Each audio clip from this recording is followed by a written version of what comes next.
You know, what have I just done? What have I just done? Was that really worth it? Where was I? Yeah, Right? Where was I? yeah. So is there a 12-year-old that's standing on your left shoulder saying, "Come on, mate, you know, don't get sacked," or it's just you're just so ingrained in your discipline now that it's just you. Do you ever have your moments where you have to hear from that kid again, you as a 12-year-old, or you just it's easy for you And now? It's not easy, it's hard, but you know what I mean?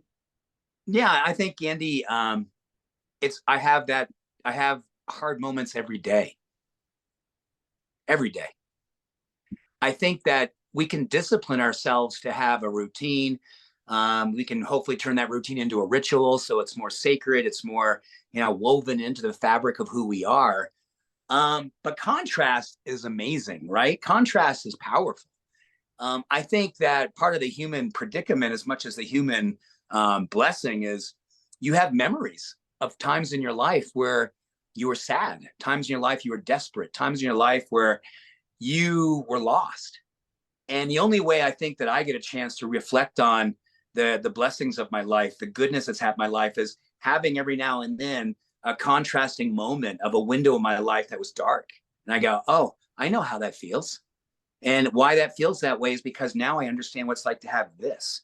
And appreciation comes in and gratitude comes in. And I think, Andy, people who like I'm not there's been so much written about happiness over the last 20 years, right? Happiness books on this and happiness books on that. And I think we've done a bit of a disservice by spending so much time trying to tell people how important happiness is. Happiness is wonderful, but happiness is a contrasting event to other things that have our real life, loss and struggle, and everything that when you're becoming a person who's dedicated to the craft of self-actualization, or whatever you would call it, human performance, or becoming a version of yourself that you're proud of, there will be contrast. And that's the greatest teacher, to know that you are moving forward, that you've changed, you've evolved. But the moments when you're lost, and the moments that you look back in your life and say, oh man, I hope I don't go back there. You hope you don't go back there because you know exactly what it's like to be where you are. Mm. And all of those things are teaching moments.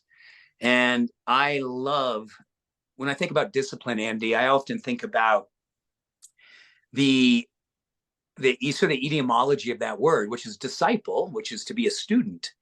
And I think that discipline is simply being a student of what makes you come alive, being a student of what brings you joy, being a student of what makes you feel meaning and fulfillment.